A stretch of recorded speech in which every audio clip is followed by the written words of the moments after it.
Hello, my lovelies. Today, on QUORA, we are taking a look at: have you ever had a job where you did nothing for years and nobody found out? James Marwood, managing consultant for a boutique firm, answered, "Not me, but I have spent a lot of my consulting work analyzing work in companies, trying to find ways to make it more efficient and/or effective. To do this, I measure the work people do, interview them, and observe them in action.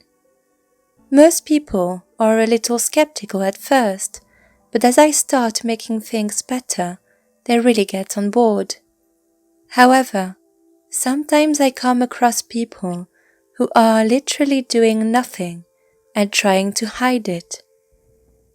A few years back, I was working with a team in an outsourced government function. He was a big, grumpy bully, refused to engage with meetings or the team, and insisted on having the corner desk when no one could see him. His supervisor was pretty weak and let him get away with this. With a little monitoring and measuring, it became pretty clear he was only doing a fraction of the work of his colleagues. I had IT check his internet usage and insisted he move desks. It turned out he and his brother ran a roofing business, and he had been doing all the sales and administration whilst pretending to do work, bullying his colleagues whilst making them cover for his lack of work. Sacking him was especially satisfying, and the team actually became more productive, despite being a man down. Another time, for a large private sector firm, I discovered a guy on the payroll who was supposed to be an account manager. However, he only had 2 active accounts and visited them maybe once a month each. He spent a day a week in the office, and the rest of the time, who knows? I never did get to the bottom of what he spent his time on, but he quit shortly after this all came to light. More annoyingly, I helped reorganize the finance function for a large, established, government arm's-length body. There was a very experienced and skilled accountant who worked for 3 weeks of the month, producing a very detailed report on various aspects of spending and assets. He would produce this 150-page report every month, print it, bind it, and have it delivered to the finance director. His secretary would then carefully file it in a cabinet full of similar reports. It turned out there had been a need for this 15 years or so back, and he just kept producing the report. However, we changed FD 3 times in that time, and it was impossible to tell the last time the reports had been read. What made this especially frustrating was that this guy worked diligently, yet poor management and a shitty culture meant that he'd wasted something like 10 years of work, a quarter of his career, and his employers probably over £500,000 of public money on filling a filing cabinet." Joe Bill, author, answered, "Many years ago, I worked for a subsidiary of Visa. I was hired to perform security checks on fraudulent debit cards issued by credit unions. My first week on the job, I showed up excited to work. Following company policy, I sent out letters explaining to the branch managers that I'd be investigating their systems. One by one, the branch managers called and pleaded with me to not look for fraudulent debit cards, rightly pointing out that this was not a problem. Apparently, Me logging into their databases from the back end made it impossible to perform their vital functions, shutting their systems down. After enough of them called, I stopped doing my job and brought the issue to my boss. I assumed that my boss would give me better database access to review the records without interrupting service, or give me another assignment. I reminded him of the issue every week and pointed out that I had nothing else to do. He told me that he was very busy and would get back to me the following week. After 2 months of this, I gave up and stopped asking. Months later, with nothing to do, I brought reading material to work. I made long-distance phone calls for 8 hours. I wrote reporting pieces for magazines on the clock. I started showing up to work wearing t-shirts. I began showing up closer to 10 a.m. I started to run my own business from my desk at Visa.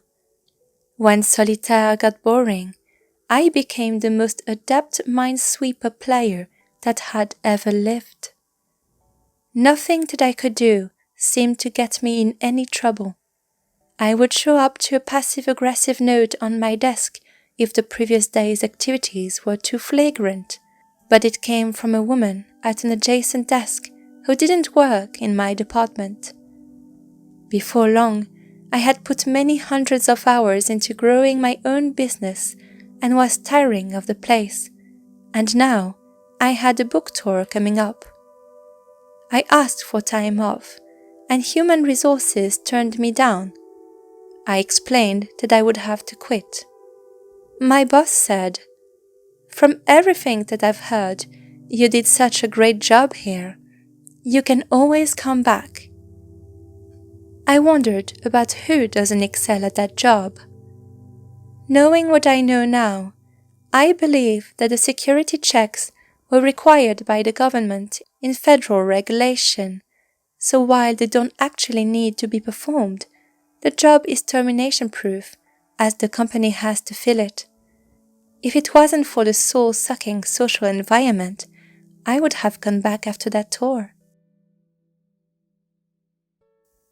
Shane Wyatt answered, "I once worked at a steel company, and there used to be this guy with a clipboard and pen who would continually be in the stock area, checking labels, boxes, pallets, shipping packages. His name was Bob, and everyone liked him. He was personable, was into sports, just an all-round nice guy who got along with everyone. Staff, managers, bosses, everyone. Bob had been with the company all of 15 years by then, and you have to understand, this was a large steel mill with a couple thousand people working throughout the 3 mills on the same property. Anyway, at a manager's meeting, a decision was made to have an employee look after a certain area of finished nails, screws, nuts, and bolts. They were scratching their heads about who had the brains to handle it. One of the managers said, "Why not Bob?" Everyone knew right away who he was referring to, and they all agreed he would probably be the best man for the job.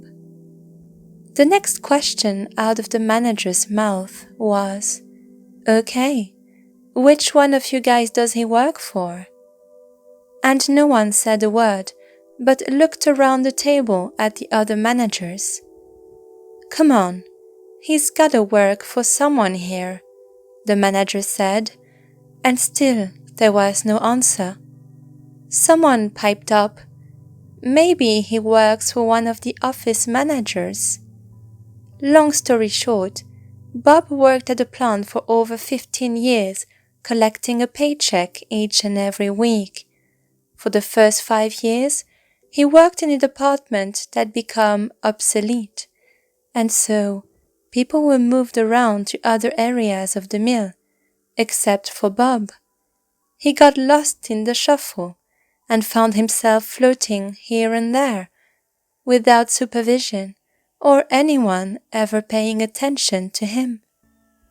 He waited to see if he would still get a paycheck, and when that happened, he thought at the time, "Well, I wonder how long I can get away with this before someone notices."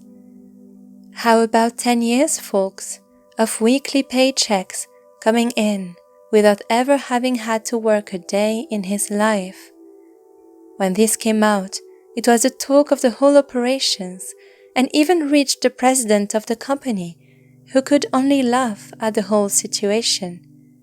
Nonetheless, Bob was let go, but HR told them they had to offer him a good severance package because he was an employee after all, for the full 15 years he was there, and it was not his fault he had nothing to do.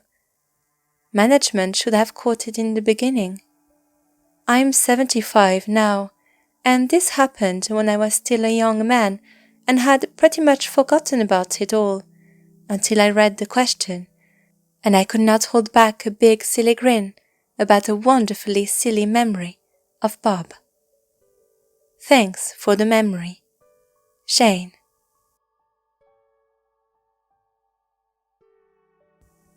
That is all for today's video. I will see you in the next one. Have a good day or a good night.